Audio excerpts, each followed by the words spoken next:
నమస్తే. ఈరోజు మన స్టూడియోలో ప్రముఖ తంత్ర జ్యోతిష్యులు, జ్యోతిషరత్న, జ్యోతిష సామ్రాట్ చింతా రుక్మాన్ గదరావు గారు మనతో ఉన్నారు.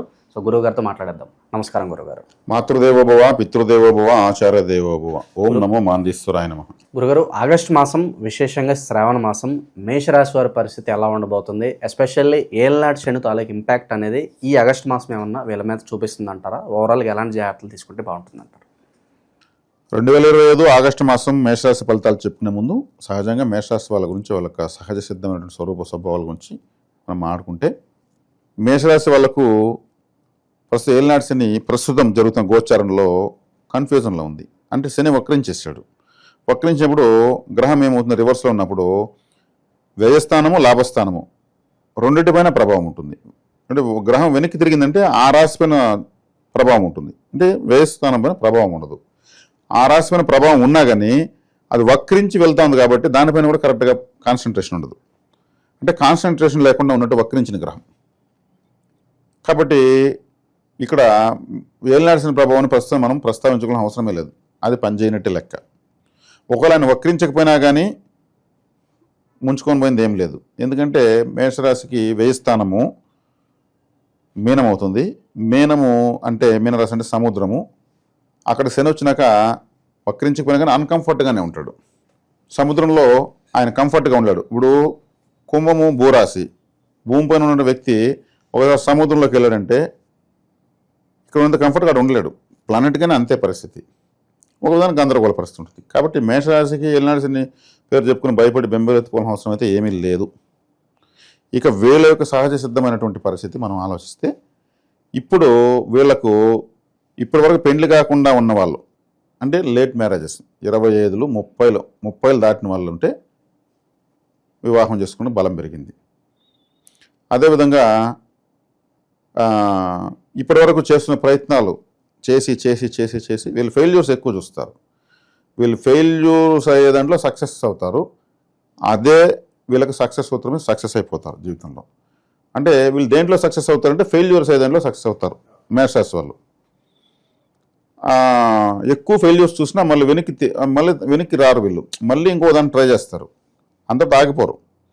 ఇంకోటి చూస్తుంటారు. సక్సెస్ అయిందనుకో మళ్ళీ ఫెయిల్యూర్ అయితేనే ముందుకు పోతారు. సక్సెస్ అయితే ఇంక పోకుండా ఉంటారు. వీళ్ళు ఇంకా స్పీడ్కి పోతారు. గతంలో కూడా మీరు చెప్పారు వీళ్ళ సక్సెస్ వీళ్ళ ఫెయిల్యూరు పక్క వాళ్ళకి బాగా ఉపయోగపడతారని చెప్పి మీరు గతంలో ప్రస్తావించడం జరిగింది. కాబట్టి ఇప్పుడు వీళ్ళల్లో 30 సంవత్సరాలు దాటిన వాళ్ళు ఉంటే మ్యారేజెస్ ఇప్పుడు చేసుకోవచ్చు.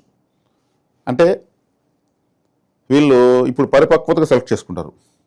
కట్నానికి ప్రాధాన్యత ఇవ్వాలన్నా, అమ్మాయి అందానికి ఇవ్వాలన్నా, ఆస్తిపాస్తులకి ఇవ్వాలన్నా, లేదు ఆ అమ్మాయి నాలెడ్జ్కి ఇవ్వాలన్నా, దేనికి ప్రాధాన్యత ఇవ్వాలో దానికి ఇస్తారు. అంటే వీళ్ళు పడిలేసినటువంటి సాధక బాధకలు అదే స్థాయిలో బాధలు పడినటువంటి కొంచెం బాధలు పడిన అమ్మాయిని దొరికితే మనకు బాగుంటుంది, అదే ఆస్తిగా భావిస్తారని అర్థం. అంటే మెచ్యూరిటీ లెవెల్స్ ఎక్కువ చూస్తారు. అందుకే మేషరాశి వాళ్ళకు లేట్ మ్యారేజ్ చేసుకుంటే సక్సెస్ అని చెప్పింది. నేను ఇంతకుముందు కూడా ఒకసారి చెప్పాను. తొందరగా పెళ్లి చేసుకుంటే డిస్టర్బ్ అయిపోతారు. సో వీళ్ళకి మెచ్యూరిటీ ఉండదు, ప్లస్ వీళ్ళకి మేషరాశి అంటే తల స్పీడ్ ఎక్కువ. మేనరకం చేసుకోకూడదు, లవ్ మ్యారేజ్ చేసుకోకూడదు అని చెప్పాను. ఇప్పుడు లేట్ మ్యారేజ్ అయినప్పుడు ఏముంది, వీళ్ళు ఆల్రెడీ లవ్ మ్యారేజ్ చేసుకున్నట్టు ఫెయిల్యూర్ అని చూసుంటారు. మేనరికాలు చేసుకున్న ఫెయిల్యూర్ అని వీళ్ళు చూసుంటారు. ఇప్పుడు మనం విజ్ఞానం ఇస్తున్నాం, మేషరాశి వాళ్ళు మేనరకం చేసుకోకూడదు, లవ్ మ్యారేజ్ చేసుకోకూడదని. దీన్ని చూసిన వాళ్ళు కూడా అలర్ట్ అవుతారు. కరెక్టే, సో మన ఊర్లో వాళ్ళు మేషరాశి చేసుకున్నాడు, మన ఊర్లోనే చేసుకున్నాడు మేనరికం, ఇట్లా కంపేర్ చేసుకుంటారు.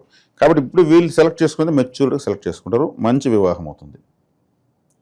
లైఫ్లో ఎటువంటి ఇబ్బంది లేకుండా ఏమైనా సరే సమన్వయం చేసుకొని పోగలుగుతారు. అది వీళ్ళకి ఇప్పుడు ప్లస్ పాయింట్. లాభంలో రాహు బాగా యోగిస్తున్నాడు. 3వ గురువు. వీళ్ళు చేసే ప్రయత్నాలు మెచ్యూర్డ్గా ఉంటాయి ప్రయత్నం అనే స్థానంలో. ఇంకా 4వ బుధుడు మరి అంత దోషకారేం కాదు.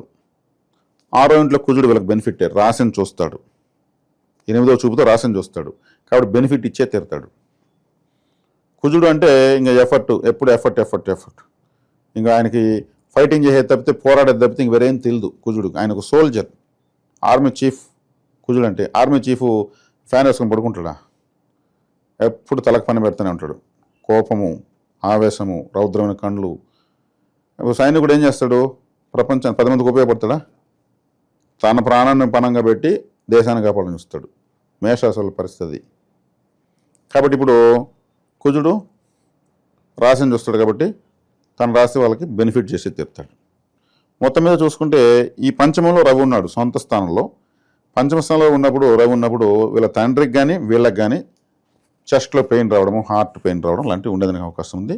ఇప్పుడు వైద్య సేవలు బాగా అందుబాటులోకి వచ్చేసి అడ్వాన్స్డ్ టెక్నాలజీకి వచ్చాయి, దానిపైన భయపడాల్సిన లేదు, ఏదైనా చూసుకుంటే సరిపోతుంది. ఓవరాల్ తీసుకుంటే మేషరాశి వాళ్ళకు ఏలినాడు శని అనేది బూచి చూపించుకొని భయపడాల్సిన అవసరం లేదు. ఒకటి, లాభంలో రాహు మంచోడే, విదేశీ ప్రయాణాలు కూడా యోగిస్తాయి, దూర ప్రాంత ప్రయాణాలు యోగిస్తాయి, కొత్త పరిచయాలు, నెట్వర్క్ సర్కిల్ పెరిగిపోతుంది. ఇప్పుడు ఓకే, ఆ నెట్వర్క్ వీళ్ళకి ఉపయోగపడుతుంది అంటే ఖచ్చితంగా ఉపయోగపడుతుంది. ఇప్పుడు ఈ టైంలో వీళ్ళు లాభం లేనిదే ఆలోచించరు. రాహు లాభంలో ఉన్నాడు కదా, ఫుల్ కమర్షియల్ రాహు. ఏదైనా పని చేస్తే నాకు రూపాయి వస్తుందా లేదా అట్లా పోతుంది పరిస్థితి. కాబట్టి రాహు ఇప్పుడు ఏదన్నా కానీ వీళ్ళకి ఇంకా కూడా 3 సంవత్సరాల పాటు బలంగా ఉన్నాడు రాహు, ఇంకా 3 years పాటు. కాబట్టి ఒక విధంగా సూపర్ టైం స్టార్ట్ అయినట్టే ఎవరికి, మేషరాశి వాళ్ళకు. రాహు 10వ ఇంట్లో కూడా విశేషంగా యోగిస్తాడు. 10, 11లో రాహు అద్భుతంగా యోగిస్తాడు. ఈ సమయం ఇప్పటి నుంచి లెక్కేసుకుని 18 సంవత్సరాలు ఎన్నికెళ్తే వీళ్ళకి అప్పుడు టైం బాగుంటుంది. అప్పుడు రాహు ఇదే ప్లేస్లో ఉన్నాడు. ఒక ప్లేస్లోకి రాహు వస్తే అంతకుముందు 18 సంవత్సరాల ముందు అక్కడికి వచ్చి ఉంటాడని అర్థం. ఇప్పుడు లాభంలో ఉన్నాడు కాబట్టి 18 సంవత్సరాల ముందు వీళ్ళకు అద్భుతంగా ఉంటుంది. కానీ అప్పుడు ఇంత మెచ్యూరిటీ లెవెల్స్ ఉండవు. అందుకు వీళ్ళకి ఏదైనా లేట్గా వస్తేనే మేషరాశి వాళ్ళకు స్టాండర్డ్ లైఫ్ టైం ఉంటుంది. ఇప్పుడు 10 సంవత్సరాలు కష్టపడ్డారు, 10 సంవత్సరాలు నష్టపోయారు, 1 సంవత్సరంలో కూడా వేస్తారు, అంతకు 10 రెట్లుగా ఉంటాయి. ఆలస్యం అమృతం వృషం ఏదో అంటుంటారు కదా. వీళ్ళకి మొత్తం అమృతమే, ఎంత లేట్ అయితే అంత అమృతం వీళ్ళకు, మేషరాశి వాళ్ళకి మాత్రం. ఎందుకంటే వీళ్ళే స్వయంగా ఫిజికల్గా, మెంటల్గా, సామాజికంగా అన్ని రకాలుగా నలగతారు, ఫ్రెష్ అవుతారు. కాబట్టి వీళ్ళకి లేట్ అయిందే మనకు మంచిదనే మంచి రిలాక్సేషన్ బ్రీతింగ్ తీసుకుంటారు. అది వీళ్ళకి హ్యాపీ అవుతుంది.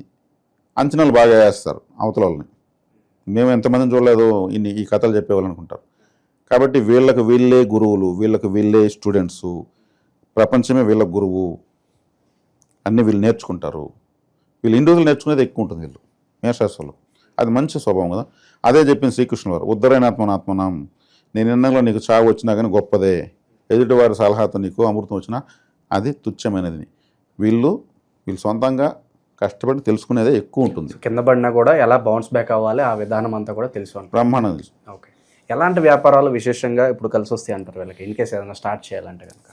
వీళ్ళు స్వతహాగా ఏం చేసుకున్నా సక్సెస్ అవుతారు. ఫస్ట్ పాయింట్, ఏం చేసుకున్నా వీళ్ళు చిత్తుకాయతలు ఏరుకోనిలే, చెత్తతో కరెంట్ తయారు చేసేయాలని కనుక్కుంటారు.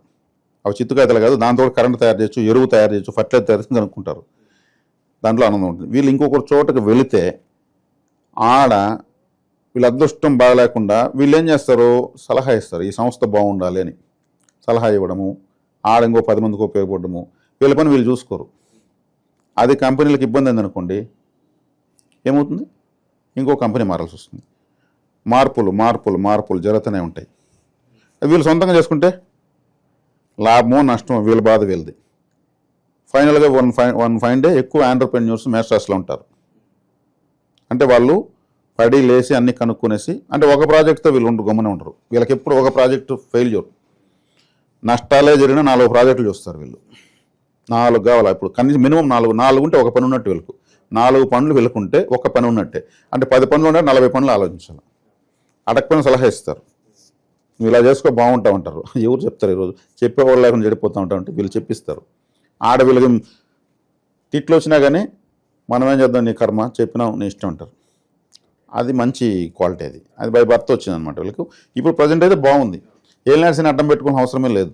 అటు ప్లానెట్టే కన్ఫ్యూజన్లో ఉంటే వీళ్ళని ఏం చేస్తుంది. చివరిగా వైవాహిక జీవితం ఎలా ఉంటుందంటారు? 3వ వ్యక్తి ఇన్వాల్వ్మెంట్ ద్వారా ఏదన్నా డిస్టర్బెన్సెస్ వచ్చే అవకాశాలు అని కనిపిస్తున్నాయి. వైవాహిక జీవితం వీళ్ళు లేటుగా చేసుకున్నా, తొందరగా చేసుకున్నారంటే, తొందరగా చేసుకుంటే ఇబ్బంది పడతారు, లేటుగా చేసుకుంటాడు కొంత ఇబ్బంది ఉంది. ఎందుకంటే వీళ్ళ ఆలోచనలు, ఐడియాలజీలు అంతా కూడా ఇంకా ఇమీడియట్ జీవిత భాగస్వామ్యం పని కదా పనిచేస్తాయి. మీరు నా ఎదురుగా ఉన్నారండి, నేను ఇమీడియట్ ప్రభావితం చూపిస్తున్నా, నా మాట మీకే చెప్తున్నా.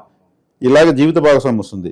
వీళ్ళ ఐడియాలజీ అంతా కూడా ఆమె పైన చేస్తారు. ఆమె కానీ ఇంత కెపాసిటీ లేదనుకో, బెంబేలు ఎత్తిపోతుంది. దీన్ని హ్యాండిల్ చేసే అంత మెచ్యూరిటీ లేకపోతే ఇబ్బంది అంటారు. ఇబ్బంది, వీళ్ళు నాలెడ్జ్ ఎక్కువ ఉంటుంది అనుకుందాం, లేట్గా మ్యారేజ్ అని నాలెడ్జ్ ఎక్కువ ఉంటుంది.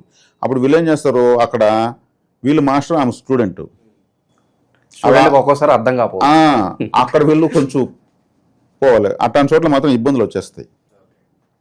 ఇవన్నీ తెలుసుకుని ఎన్నో బాధలు పడినాను అన్నీ నేను చెప్తే నాకు అవసరం అంటారు. ఇన్ని బాధలు జీవిత భాగం పడాల్సిన అవసరం లేదు కదా.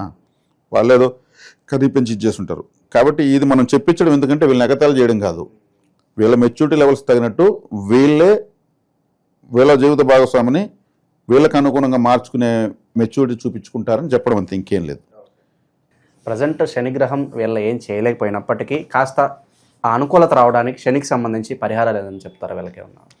శనికి సంబంధించి మనం పరిహారాలు చెప్పాలంటే ఇప్పుడు మీన రాశిలో శనేశ్వరుడు ఉన్నాడు. మీనరాశి అంటేనే నష్టం, వ్యయస్థానం. వీళ్ళకు వ్యయము అన్నప్పుడు ఏమవుతుంది, అది మీనరాశి అంటే చేపలు, రెండు చేపలు ఇలా ఉంటాయి, ఒకటి పైకి ఒకటి కిందకు ఉంటాయి. మీనం అంటేనే చేప అని అర్థం.